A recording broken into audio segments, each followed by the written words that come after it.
In the heart of ancient Italy, long before the rise of emperors and the vast expanse of empire, the young Roman Republic fought for its very survival. This was not a battle against a distant foreign power, but a desperate, century-long struggle against a rival that was just as fierce, just as determined, and just as Italian, the Samnites.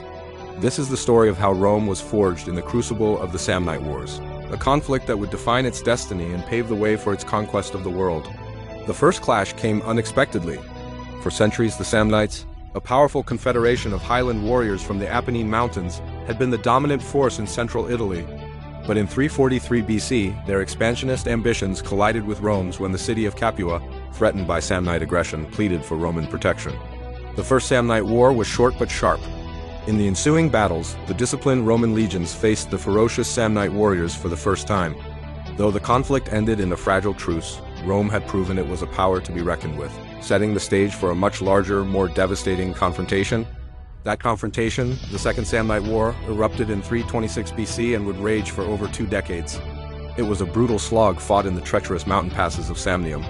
The war's most infamous moment came in 321 BC at the Caudine Forks.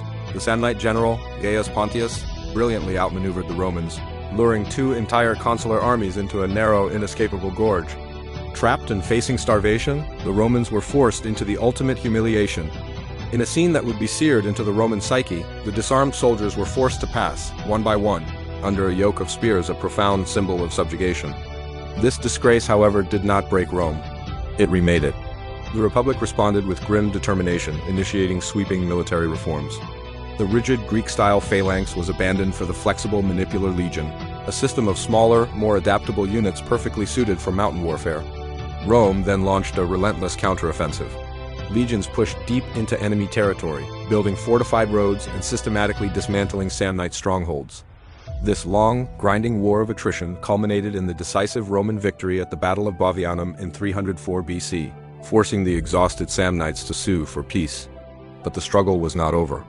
In 298 BC, the Samnites made one final, desperate bid for freedom in the Third Samnite War. They forged a grand coalition of Italian peoples: Etruscans, Umbrians, and Gauls, all united by their fear of the rising Roman giant. The fate of Italy was decided at the epic Battle of Sentinum in 295 BC. As the massive coalition army clashed with the legions, the Roman line faltered.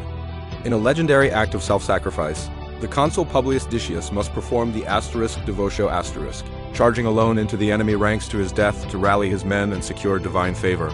His sacrifice turned the tide. The coalition was shattered, and the Samnites were finally defeated. With the Samnite surrender in 290 BC, the wars that had defined a generation finally came to an end. Rome had not just survived, it had triumphed. By conquering its greatest rival, the Roman Republic cemented its position as the undisputed master of the Italian peninsula, setting its sights on the Mediterranean and the empire that awaited.